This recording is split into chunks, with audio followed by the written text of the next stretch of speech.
All right, continuing on. Next up, we have industry. Tyler Callaway from New York. Tyler started surfing in 1969 out on Long Island.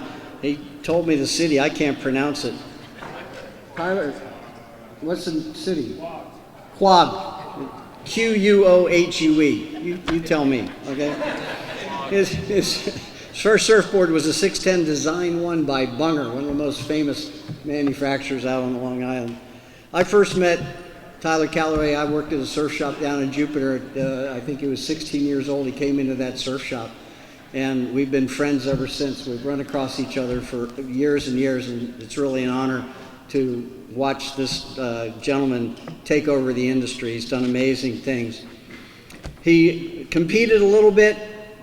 He wasn't prolific, but he was good. He placed second in the junior division in the 74 Easterns, and he proudly proclaimed that his ascension in a couple years of surfing the ESA affected his life in everything he's done. So ESA and everything, we'll hear this term again, but he really is strong about the effect that competing in the ESA had on his life.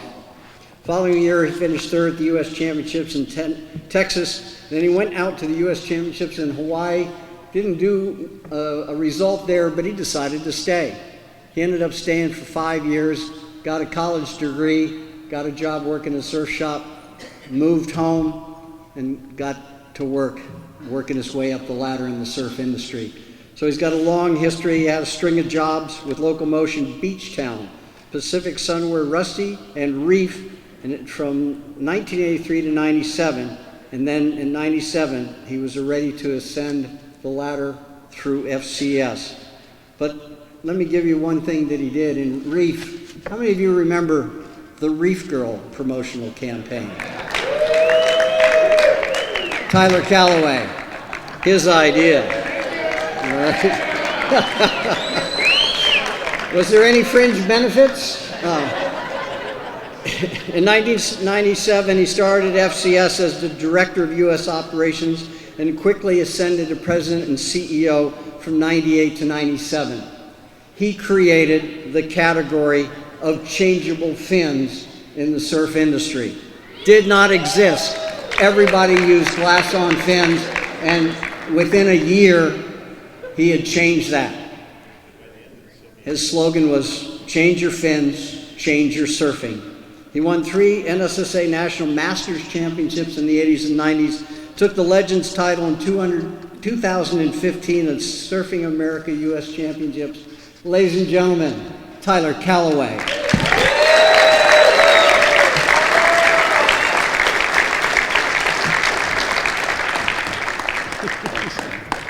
Thank you, Hunter. Thank you all. Back in Florida, about 20-something years ago, I was surfing down at Stewart Rocks, right down the road here, and it was beautiful, stand-up barrels, best I've seen in Florida in a long time, and I got bit by a black-tipped shark. And I got 30 stitches in my foot. My foot swole up like a pumpkin, because sharks don't brush their teeth. And I continued on. I got stitched up. I continued on my surf shop run. I was working for Reef at the time, and about 4 hours later, I stopped to put gas in my rental car, and I was holding the gas pump, and lightning hit the construction site across the street. And it felt like you were in an X-ray, and it sounded like a bomb went off across the street, and my foot was like a pumpkin. I don't think I touched pavement into the mini mart. I was like, woof, like that, and you gotta bear with me because the accent plays into the whole thing. The woman behind the counter is like, "Are you all right?" I was counting my limbs and I'm going "Yeah, I think so." And she goes, "Look at your hair." And I had hair at the time and all of it was straight up.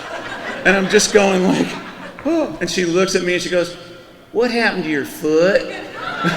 And at that point, I just kind of walked out mumbling to myself, what the hell are the odds of that? Shark bite in the morning or lightning in the afterlife. It's crazy. It's funny. I told that story to Kelly Slater, and he goes, Tyler, everybody's got an I hate Florida story, but yours wins, hands down. And it's been a long time since that shark bit me.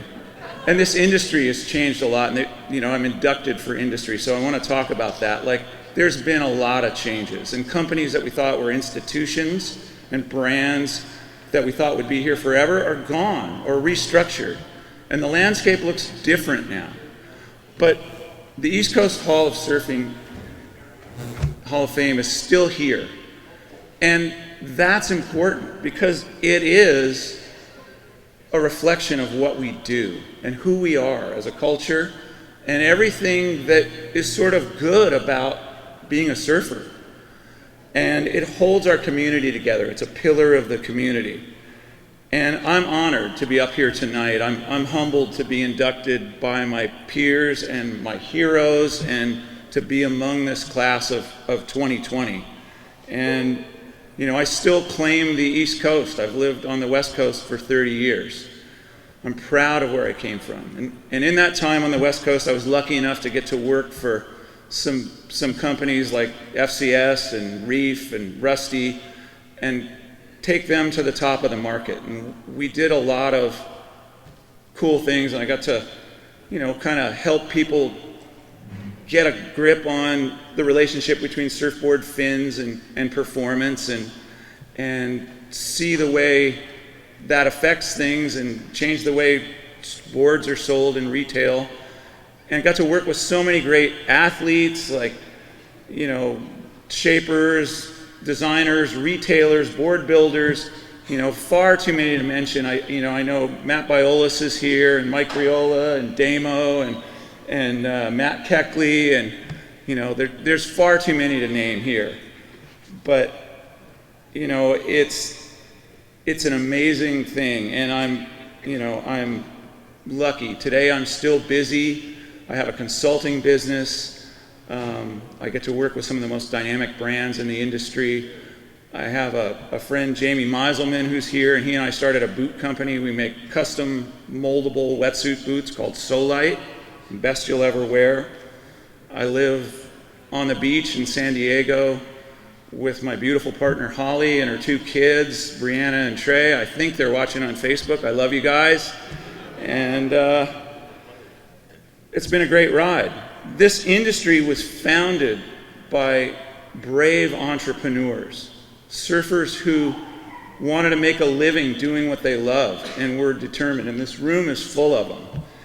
And it's amazing because the secret sauce is in living your dreams and living your passions. And that doesn't always translate into spreadsheets and quarterly reports, but it does translate into winning the hearts and minds of consumers and making people identify with your brand and your product. So go forth, be inspired, young surfers out there, that there's a place for you in this industry. And the surf industry should always be run by real surfers, just like the ones that are being honored here tonight.